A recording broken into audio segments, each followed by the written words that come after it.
कहानी की शुरुआत होती है आसमान में, जहां एक पैसेंजर प्लेन बादलों को चीरते हुए आगे बढ़ रहा होता है। प्लेन के अंदर जैक नाम का एक पैसेंजर बैठा होता है, जो अपनी गरीबी से इतना तंग आ चुका था कि वह अपनी जान देने का फैसला कर लेता है ताकि उसके मरने के बाद इंश्योरेंस के सारे पैसे उसके घर वालों को मिल सकें। लेकिन तभी अचानक मौसम बिगड़ना शुरू हो जाता है। काले बादल प्लेन को चारों तरफ से घेर लेते हैं। इसी बीच अचानक बिजली सीधा प्लेन के इंजन से जा टकराती है, जिससे वो प्लेन हवा में ही 2 टुकड़ों में टूट जाता है और उसका आगे वाला हिस्सा सीधा एक सुनसान और रहस्यमयी आइलैंड पर जा गिरा। उन्हें जरा भी अंदाजा नहीं था कि उनकी किस्मत इतना भयानक मोड़ लेने वाली है। तभी मलबे के बीच फंसा कैप्टन, जिसकी हालत गिरने से बुरी हो चुकी थी, उसे होश आता है। वो तुरंत पायलट को रेडियो के जरिए मदद के लिए सिग्नल भेजने को कहता है। पायलट बिना वक्त गंवाए उठा और रेडियो ढूंढने लगा। रेडियो ढूंढते ढूंढते अचानक उसे अपने पैरों के पास किसी चीज की आवाज महसूस हुई, जैसे कोई चीज किसी को घसीट रही हो। वो तुरंत नीचे झांका और अगले ही पल उसका दिल एक पल के लिए रुक गया, क्योंकि जमीन पर एक बहुत ही बड़े सांप की उतरी हुई ताजी खाल और उसके आसपास बहुत ही बड़े साइज के टूटे हुए अंडे बिखरे हुए थे। वो अभी इस बात को समझने की कोशिश कर ही रहा था, तभी अंधेरे जंगल के अंदर से एक भयानक हलचल होने लगी। पेड़ हिलने लगते हैं जैसे कोई बहुत बड़ी आफत आने वाली हो, और अगले ही पल घने अंधेरे से निकलता हुआ एक बहुत ही विशाल सांप उसके सामने आ जाता है। उसकी आंखों में दहशत साफ नजर आ रही थी, क्योंकि उसने अपने अंडों को टूटा हुआ देख लिया था और अब वह पूरी तरह से पागल हो चुका था। इससे पहले वो पायलट वहाँ कुछ समझ पाता, अगले ही पल वो सांप उसे जिंदा ही अपने अंदर निगल जाता है। वहीं प्लेन का दूसरा हिस्सा भी उसी रहस्यमयी आइलैंड पर जा गिरा था, जहां जैक के साथ साथ कुछ और लोग भी खुशकिस्मती से जिंदा बच जाते हैं। जैसे ही वो लोग जहाज के मलबे से बाहर निकले,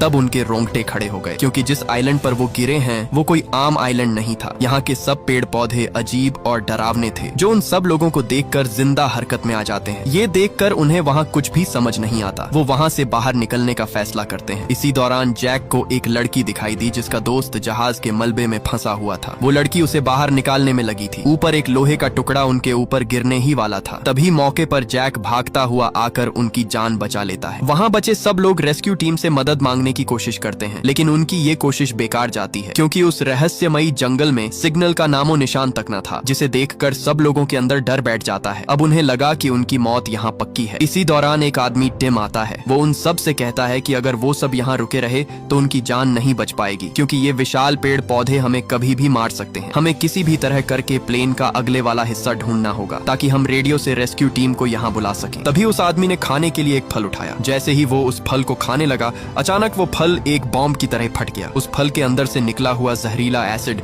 उस आदमी के चेहरे पर जा लगा, जिससे उसकी वहीं पर मौत हो जाती है। उस आदमी को तड़प कर मरता हुआ देखकर सबके होश ही उड़ गए। लेकिन इसी दौरान एक आदमी सबको हिम्मत देते हुए कहता है कि हम यहाँ से बाहर जा सकते हैं, क्योंकि दूर ही एक पहाड़ी है, वहाँ से धुआं उठता हुआ दिखाई दे रहा है। हो ना हो प्लेन का अगले वाला हिस्सा उस पहाड़ी के आसपास ही गिरा होगा, इसलिए हमें किसी भी तरह करके वहाँ पर पहुँचना होगा। ये सब कहकर जैसे ही वो आदमी आगे बढ़ा, तभी अचानक एक राक्षस पौधा उसे अपने अंदर जिंदा ही निगल गया। ये देखकर उन सबकी रूह कांप उठी। उस आदमी की हड्डियों के टूटने की आवाज ने सबका कलेजा चीर डाला। सबको समझ आ चुका था कि अगर वो यहाँ रुके तो वो राक्षस पौधे उन्हें जिंदा खा जाएंगे। दहशत ऐसी फैली कि सब लोग अपनी जान बचाने के लिए अंधाधुन भागने लगे। वो सब अंधे की तरह खौफ में इधर उधर भाग रहे होते हैं, लेकिन भगदड़ में कई मासूम लोग उन्हीं राक्षस पौधों का निवाला बनते जा रहे थे। एक के बाद एक सब लोगों को वो खौफनाक पौधे अपने अंदर निगलते जाते हैं। इसी भगदड़ के बीच जैक नीचे गिर गया और उसे अपने सामने वही इंश्योरेंस का पेपर मिल जाता है। इसी दौरान उसके सामने उसकी मौत आ चुकी थी। अब वो सोचता है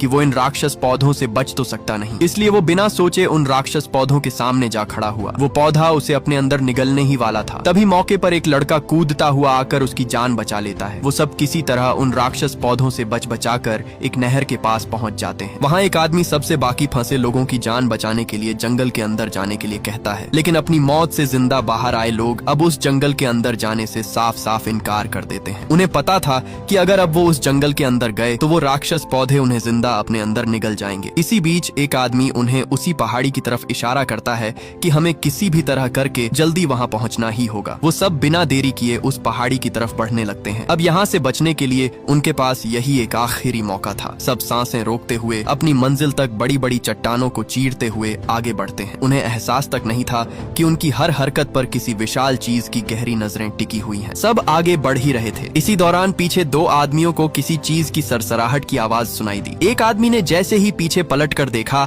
अचानक किसी चीज ने हमला करके उसे एक ही झटके में गायब कर दिया। दूसरे आदमी ने जब उसे वहां से गायब देखा तब वो दौड़ता हुआ बाकी साथियों को बताने लगा, लेकिन किसी को भी उसकी बात पर यकीन नहीं हो रहा था। इसी बीच एक आदमी कहने लगा कि मैं जानता हूँ वो आदमी कहाँ है, लेकिन इससे पहले वो बता पाता तभी अचानक उसी चीज ने उस पर झपट्टा मारा और घसीटते हुए सीधा उसे अपने अंदर निगल गई। तब हमें पता चलता है कि जो सबको अपने अंदर निगलती जा रही थी वो कोई और नहीं बल्कि एक बहुत ही बड़ी लिजर्ड थी, जिसे देखकर सबके वहाँ रोंगटे खड़े हो गए। वो मॉन्स्टर उन पर हमला करती है, लेकिन सब जैसे तैसे करके अपनी जान बचाकर वहाँ से उल्टे पैर भागने लगते हैं। लेकिन अब वो सब पूरी तरह फंस चुके थे, क्योंकि वो सारा इलाका ही उन मॉन्स्टर लिजर्ड का था। वहाँ 2-3 लिजर्ड नहीं बल्कि उनका पूरा का पूरा झुंड था। वो सब भाग ही रहे थे। तभी पीछे से उसी लिजर्ड ने एक लड़की पर हमला कर दिया और उसे अपने अंदर खींचने लगा। इससे पहले कि वो उसे निगलता, मौके पर जैक ने उसे कसकर पकड़ लिया और किसी तरह करके उस मॉन्स्टर के मुंह में जाने से बचा लिया। लेकिन इसी बीच वो मॉन्स्टर उस पर टूट पड़ा और उसे दबोच लिया। वो मॉन्स्टर उसे अपने अंदर निगलने की कोशिश कर ही रहा था, तभी ऊपर से दूसरा साथी भी आ टपका। अब एक नहीं 2-2 मॉन्स्टर उसे अपने अंदर निगलने लगे। लेकिन इससे पहले कि वो उसे निगलते, अचानक ऊपर से एक मोटा आदमी कूदता हुआ उसके ऊपर आ गिरा। खुशकिस्मती से उस मोटे की वजह से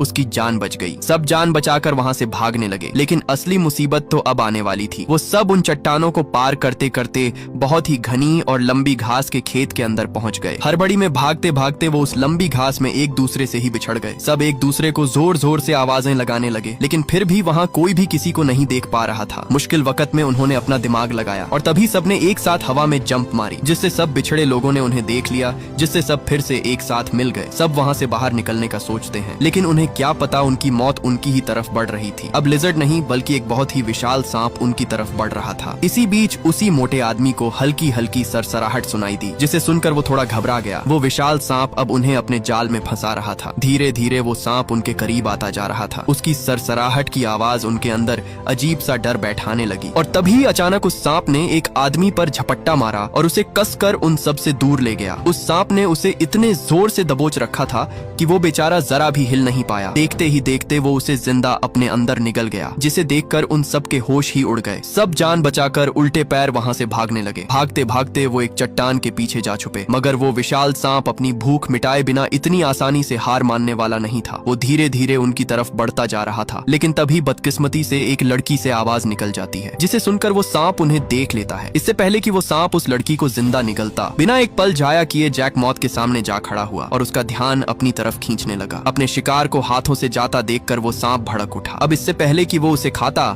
मौके पर उसी मोटे आदमी ने वही जहरीला फल उठाकर सीधा दूसरे फल से जा मारा। जैसे ही वो फल दूसरे फल से टकराया, टकराते ही एक के बाद एक सब फल फटते गए और वो सारा जहरीला लिक्विड निकलकर सीधा उस सांप की खाल पर जा गिरा। लिक्विड इतना जहरीला था कि दर्द की शिद्दत से वो सांप बुरी तरह तड़पने लगा और आखिरकार उस तड़प की वजह से अपनी जान बचाने के लिए उसे वहाँ से दुम दबाकर भागना ही पड़ा। सबको अब तक बाहर निकलने का रास्ता नहीं मिला था। रात का अंधेरा भी हर तरफ फैल चुका था। खौफ और अंधेरी रात में बचे खुचे लोग पनाह लेने के लिए वहीं एक छोटी सी गुफा में छुप गए। गुफा के अंदर घना अंधेरा होने की वजह से एक बूढ़ा आदमी 2 पत्थरों को आपस में रगड़कर आग जलाने की कोशिश करता है, लेकिन उसकी कोशिश बेकार जाती है और आग जलने का नाम ही नहीं लेती। तभी उस आदमी की नजर जैक के गले में लगे लॉकेट पर पड़ती है, इसलिए वो आदमी उससे उसका लॉकेट मांगता है। उस लॉकेट को कई देर तक रगड़ने के बाद आखिरकार उसने आग जला ही ली। आग के गिर्द बैठे बचे खुचे लोग एक दूसरे को सहारा देने लगे, लेकिन सबके अंदर सिर्फ एक ही डर था कि अगर वो बाहर गए तो बाहर घूमते दानव उन्हें जिंदा नहीं छोड़ेंगे। लेकिन सच तो ये था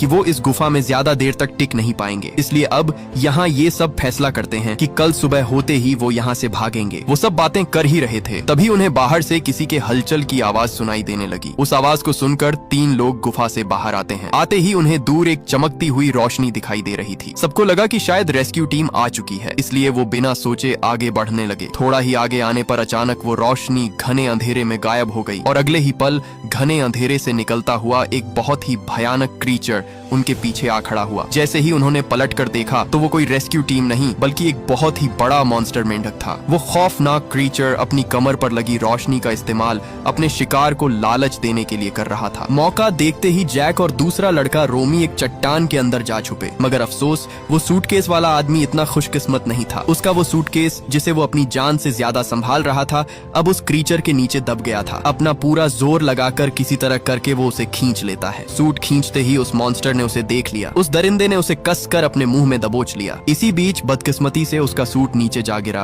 और गिरते ही वो सूट खुल गया और देखते ही देखते उस सूट बॉक्स से उसकी मरी हुई बेटी की राख हवा में बिखर गई। यही राख उसके पास उसकी बेटी बेटी की एक आखिरी निशानी थी जिसे वो अपनी जान से ज्यादा बचा रहा था। अपनी बेटी की यादों को आंखों के सामने मिटता देख वो टूट गया और अगले ही पल उस क्रीचर ने उसे बेरहमी से मौत के घाट उतार दिया। अब वो क्रीचर उस चट्टान के अंदर घुसने लगा, लेकिन चट्टान पतली होने की वजह से वो अंदर घुस नहीं पा रहा था। वो भूखा दरिंदा उस चट्टान पर चढ़ गया। दहशत से कांपते हुए उस लड़के रोमी ने जैक से कहा कि हम ज्यादा देर यहाँ टिक नहीं पाएंगे, हमें किसी भी तरह करके यहाँ से भागना होगा। रोमी कहता है ठीक 3 गिनने पर हम अलग अलग दिशाओं में भागेंगे। जैसे ही 3 तक गिनती पूरी हुई, जैक ने अपनी पूरी ताकत लगाई और गुफा से बाहर जा निकला। लेकिन उसे नहीं पता था कि उसके साथ एक बड़ा धोखा होने वाला है, क्योंकि रोमी खुद को बचाने के लिए वहीं चट्टान के अंदर छुपा रहा। उसका लालची प्लान था कि क्रीचर जैक का पीछा करे और वो अपनी जान बचाकर वहां से भाग सके। जैक जैसे ही वहां से आगे भाग रहा था, पीछे से वो क्रीचर बहुत बड़ी जंप लगाकर उसके आगे जा खड़ा हुआ। बेचारा जैक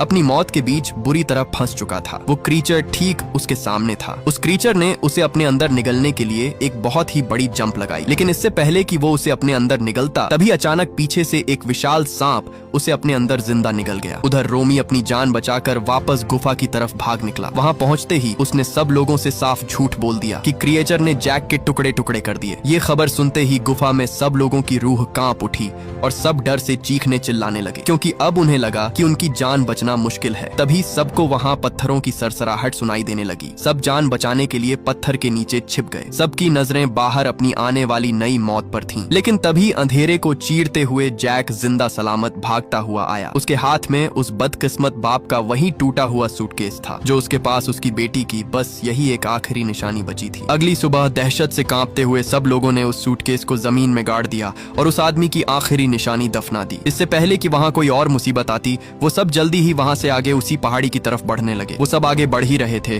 तभी अचानक एक आदमी का पैर फिसला और वो सीधा नीचे जा गिरा। इसी दौरान रोमी की नजर सामने उसी पहाड़ी पर पड़ी जहां से अभी भी धुआं निकल रहा था। मतलब वो अपनी मंजिल के बहुत करीब थे। इससे पहले कि वो वहां से निकलते, तभी जैक को नीचे दबी हुई कोई चीज दिखाई दी। जब उसने उस चीज को बाहर निकाला तो वो कोई और नहीं बल्कि एक बहुत ही विशाल सांप की ताजा उतरी हुई खाल थी। इसे देखकर सबके रोंगटे खड़े हो गए। इसका मतलब था कि वो सांप यहीं कहीं आसपास ही है। इसी दौरान सब परिंदे वहां से उड़ने लगे, मानो कोई आफत आने वाली हो। इससे पहले वो कुछ समझ पाते, अचानक जमीन हिली और तभी चट्टान पर एक बहुत ही विशाल सांप आ खड़ा हुआ। उस सांप का साइज देखकर सबके पैरों तले जमीन ही खिसक गई। इससे पहले वो सब वहां से भाग पाते, अचानक उस सांप ने उन पर हमला कर दिया। लेकिन मौके पर सब जान बचाकर वहां एक चट्टान में जा छुपे। लेकिन वो सांप भी अपना पूरा जोर लगाकर उसे तोड़ने की कोशिश करता है। अब इससे पहले वो सांप उस चट्टान को तोड़ता मौका देखते ही सब वहां से आगे भागने लगते हैं। अपनी जान बचाने के लिए सब उल्टे पैर भागते जा रहे थे, लेकिन वो विशाल सांप भी उनसे 2 कदम आगे था। जैसे जैसे वो आगे बढ़ते जा रहे थे,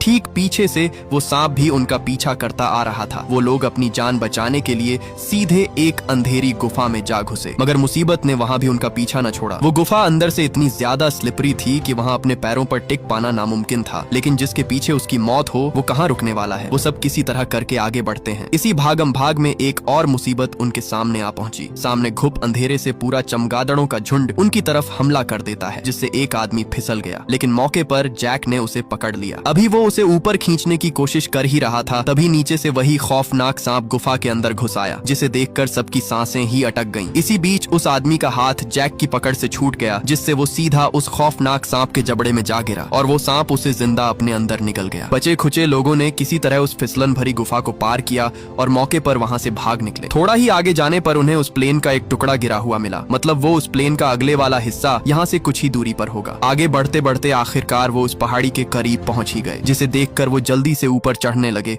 और थोड़ा ही आगे आने पर उन्हें प्लेन का क्रैश हुआ अगला हिस्सा मिल गया। प्लेन के अंदर जाते ही एयर होस्टेस को पायलट दिख गया। जैसे ही उसने पायलट को उठाया, उस एयर होस्टेस के होश ही उड़ गए, क्योंकि पायलट वहां बुरी तरह मारा जा चुका था। तभी उस होस्टेस का हाथ प्लेन के कंट्रोलर पर जा लगा, जिससे अचानक प्लेन स्टार्ट हो गया। उनकी खुशकिस्मती थी कि उस प्लेन का इंजन अभी भी पूरी तरह काम कर रहा था। इसी शोर शराबे के बीच जेक को नीचे गिरा हुआ वो रेडियो दिख जाता है। वो उस रेडियो के चक्कर में जल्दी से नीचे उतरने लगा। जैसे ही वो नीचे उतरा, उसने देखा कि किसी चीज के बहुत ही बड़े बड़े अंडे टूटे हुए नीचे पड़े थे। उन अंडों को टूटा हुआ देखकर वो थोड़ा घबरा गया, लेकिन हकीकत तो ये थी कि एक बार फिर से मुसीबत उनके सर पर मंडरा आ रही थी। आखिरकार उसे वो रेडियो मिल ही गया। उसने बिना वक्त गंवाए उस रेडियो को चालू किया, लेकिन इससे पहले कि वो मदद के लिए सिग्नल भेजता, इसी बीच उसे हल्की हल्की सरसराहट महसूस हुई। जैसे ही उसने पलट कर देखा, प्लेन के ऊपर वही विशाल सांप उनका शिकार करने के लिए तैयार खड़ा था, और ये वही सांप था जिस पर जैक ने जहरीला लिक्विड वाला फल फेंका था। अब वो सांप पूरी तरह बदले की आग में भड़क रहा था। तभी उसने उस पर जोरदार झपट्टा मारा, लेकिन वो नाकाम हो गया। एक बार फिर उसने हमला किया, लेकिन मौके पर जैक ने पास ही गिरा हुआ प्लेन का दरवाजा उठाया और उसे अपने आगे कर लिया, जिससे वो सांप उसे मार नहीं पा रहा था। तभी वो लड़की भी कुल्हाड़ी लेकर वहां पहुंच गई, लेकिन उस विशाल सांप पर उसकी छोटी सी कुल्हाड़ी कमजोर पड़ गई। इससे पहले कि वो उसे अंदर निकलता, मौके पर जैक ने उसे अपने पास खींच लिया। अब वो दोनों उस सांप के जाल में फंस चुके थे, लेकिन असली मुसीबत अब आने वाली थी, क्योंकि अगले ही पल अंधेरे से रेंगते हुए दो और खूनख्वार सांप बाहर निकल आए। अब उनके सामने एक नहीं बल्कि तीन खूंखार दरिंदे खड़े थे, जो उन्हें जिंदा निगलने के लिए तड़प रहे थे। अब उनकी मौत की उलटी गिनती शुरू हो चुकी थी, लेकिन तभी अचानक वही लड़का रोमी, उसने अपनी बुजदिली को पीछे छोड़ दिया और सीधा प्लेन के ऊपर आ कूदा। उसने ठान लिया था कि आज वो अपनी हर गलती का हिसाब बराबर करेगा। उसने अपनी जान की परवाह किए बिना उन राक्षसों का ध्यान अपनी तरफ खींच लिया। वो राक्षस भी धीरे धीरे उसकी तरफ बढ़ने लगे। उसने चिल्लाते हुए एयर होस्टेस को कहा कि इंजन पूरी रफ्तार में स्टार्ट करो। उस एयर होस्टेस ने जल्दी से इंजन को स्टार्ट तो कर दिया, लेकिन इंजन स्टार्ट होते होते समय लगना था। इसी बीच वो राक्षस प्लेन के अंदर आ घुसा और घुसते ही उसने एक औरत को कच्चा ही निगल लिया। अब वो सांप उस होस्टेस पर हमला करने ही वाला था। अचानक वही मोटा आदमी बीच में आ गया और वो सांप होस्टेस की जगह उसे अंदर निगल गया। ऊपर खड़ा रोमी जोर जोर से उन सांपों का ध्यान अपनी तरफ खींचने लगा, जिससे सब सांप उसकी तरफ बढ़ने लगे। इससे पहले कि वो उसे कच्चा निगलते, अचानक प्लेन का इंजन फुल स्पीड में चालू हो गया और देखते ही देखते सब सांप अगले ही पल इंजन की हवा में तैरने लगे। वो उस हवा को सह न सके और कुछ ही सेकंड में वो तीनों इंजन के ब्लेड्स के बीच जा घुसे और उनके टुकड़े टुकड़े हो गए। लेकिन जिसने इंजन स्टार्ट किया था, वो एयर होस्टेस भी अपनी आखिरी सांसें ले रही थी, क्योंकि रोमी ने जब उन सांपों का ध्यान अपनी तरफ खींचा, तब पहले ही एक सांप ने उसका आधा शरीर चबा लिया था। लेकिन आखिरी पल भी उस एयर होस्टेस ने उनका साथ ना छोड़ा, जिससे उनकी जान बच गई, लेकिन वो खुद अपनी जान गंवा बैठी। अब उस रहस्यमयी जगह पर सिर्फ 3 ही लोग बचे थे। उन्हें लगा कि मौत से पीछा छूट गया, पर असली तबाही तो अब शुरू होनी थी। अचानक पूरी जमीन हिलने लगी और मिट्टी चीर कर उन तीनों सांपों का बाप कोंडा बाहर आ निकला। वो इतना खौफनाक और विशाल था कि पूरा का पूरा आइलैंड भी उसके सामने एक छोटी सी माचिस की तीली लग रहा था। बिना एक पल गंवाए उस विशाल राक्षस ने झपट्टा मारा और उस लड़के रोमी को एक ही झटके में जिंदा अंदर निगल गया, और इसी के साथ रोमी का वजूद मिट्टी में मिल गया। दहशत से कांपता हुआ जैक और वो लड़की जान बचाकर प्लेन के अंदर जा घुसे, पर वो राक्षस अपने बच्चों का बदला लेकर ही जाने वाला था। उसने अपने विशाल शरीर से पूरा का पूरा प्लेन ही जकड़ लिया और उसे किसी सूखी लकड़ी की तरह मरोड़ना शुरू कर दिया। उसका जोर इतना था कि वो प्लेन अंदर से कच्चा पड़ गया और धीरे धीरे टूटने लगा। अंदर उन दोनों के रोंगटे खड़े हो गए, लेकिन फिर भी जैक ने हार ना मानी। उसने तुरंत एक कुल्हाड़ी उठाई और प्लेन को बीच से तोड़ना शुरू कर दिया। जैसे ही वो बीच से टूटा, दोनों मौके पर वहां से बाहर आ निकले। बाहर आते ही जैक की नजर एक ऐसी चीज पर पड़ी जिससे पूरा गेम पलटने वाला था। सामने उसकी नजर लगातार लीक होते फ्यूल पर पड़ी और वो फ्यूल उस विशाल सांप के पूरे शरीर को भिगोता जा रहा था। इसी बीच उसे उस आदमी की पुरानी ट्रिक याद आ गई। उसने बिना सोचे एक गुफा की तरफ दौड़ लगा दी। गुस्से से पागल वो विशाल राक्षस सांप भी उसके पीछे आने लगा। जैसे ही वो दरिंदा उसके बिल्कुल करीब आया, जैक ने तुरंत अपने गले से वो मेटल लॉकेट झट से निकाला और उसे पत्थर की सतह पर पूरा जोर लगाकर रगड़ना शुरू कर दिया। रगड़ते रगड़ते कुछ ही सेकंड में उस लॉकेट की वजह से आग जल उठी। जैक ने बिना वक्त गंवाए वो आग वाला लॉकेट सीधा सांप की तरफ फेंक दिया। जैसे ही वो लॉकेट उसके शरीर से टकराया, अगले ही पल वहां एक खौफनाक धमाका हुआ। देखते ही देखते आग के शोलों ने अपना रंग दिखाना शुरू कर दिया और कुछ ही लम्हों में पूरा इलाका आग की लपेट में आ गया। अगले ही पल वो खौफनाक राक्षस जलकर एक भड़कता हुआ आग का गोला बन गया। आखिरकार उस आइलैंड का सबसे बड़ा राक्षस चीखता तड़पता हुआ राख में बदल गया। मौत का वो साया जो इतनी देर से उनका पीछा कर रहा था, हमेशा के लिए मिट चुका था। दोनों अपने सामने उस विशाल सांप को ढेर होता देखकर आखिरकार सुकून की सांस ले ही लेते हैं। तभी जैक के हाथ में रखे रेडियो से हलचल की आवाज आने लगी, जो रेस्क्यू टीम की थी। मतलब रेस्क्यू टीम ने उनकी लोकेशन ट्रैक कर ली थी। रेस्क्यू वालों की आवाज सुनकर दोनों की जान में जान आ गई और ये मूवी यहीं पर एंड हो जाती है।